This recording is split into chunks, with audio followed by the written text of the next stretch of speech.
E5 ನ್ಯೂಸ್ಗೆ ಸ್ವಾಗತ. ನಾನು ನಿಮ್ಮ ಲಕ್ಷ್ಮೀ ಶ್ರೀನಿವಾಸ್.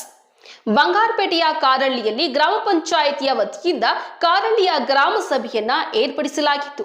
ಈ ಕಾರ್ಯಕ್ರಮದಲ್ಲಿ ಎಸ್ಎನ್ ನಾರಾಯಣ ಸ್ವಾಮಿ ಅವರು ಜ್ಯೋತಿ ಬೆಳಗಿಸುವ ಮೂಲಕ ಕಾರ್ಯಕ್ರಮವನ್ನ ಉದ್ಘಾಟನೆ ಮಾಡಿದ್ದಾರೆ.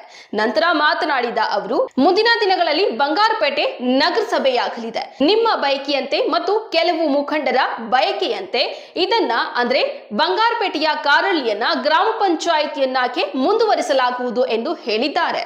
ಸರ್ಕಾರದ ಹಂತದಲ್ಲಿ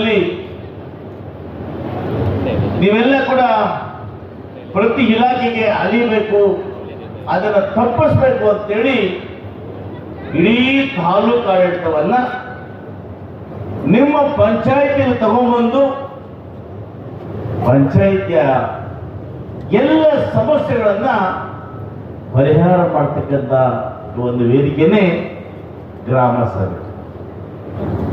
ಈ ಪಂಚಾಯಿತಿನ ಅಭಿವೃದ್ಧಿ ಮಾಡಲಿಕ್ಕೆ, ಒಳ್ಳೇದು ಮಾಡಲಿಕ್ಕೆ ನಾನು ಬದ್ಧ. ಈ ಪಂಚಾಯಿತಿನ ಟೌನ್ ಸೇರೋದಿಲ್ಲ.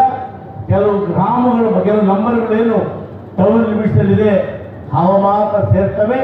ಈ ಪಂಚಾಯಿತಿಗೆ ಉಳಿಸ್ತೀವಿ.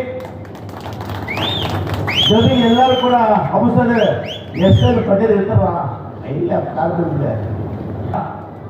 ಪುರಸಭೆ ಬೋರ್ಡಿರ್ತಕ್ಕಂಥ ಕೆಲವು ನಂಬರ್ಗಳನ್ನು ಮಾತ್ರ ತಗೊಳ್ತೀವಿ. ಪುರಸಭೆ ಬೋರ್ಡ್ ಇರ್ತಕ್ಕಂಥ ತಗೊಂಡು ಮುಂದೆ ಬಂಗಾರಪೇಟೆಯ ಪುರಸಭೆಯನ್ನ ನಗರಸಭೆಯನ್ನಾಗಿ ಮಾಡ್ತೇನೆ. ಆದರೆ ನಿಮ್ಮ ಕಾರಳ್ಳಿ ಪಂಚಾಯಿತಿಗೆ ಕಾರಳ್ಳಿಗೆ ಯಾವುದೇ ಧಕ್ಕೆ ಬರೋದಿಲ್ಲ. ಇದು ನಾರಾಯಣ ಸ್ವಾಮಿಯ ವಿಶ್ವಾಸದ ಮಾತು. ಹಾಗಾಗಿ ತಮ್ಮೆಲ್ಲರಿಗೂ ಹೊಂದಿಸಿ ಇವತ್ತು ನೀವೆಲ್ಲ ಹಾಲ್ಗಡೆ ಹೋಗ್ಬೇಕು. ಆಮೇಲೆ ಬೈಕ್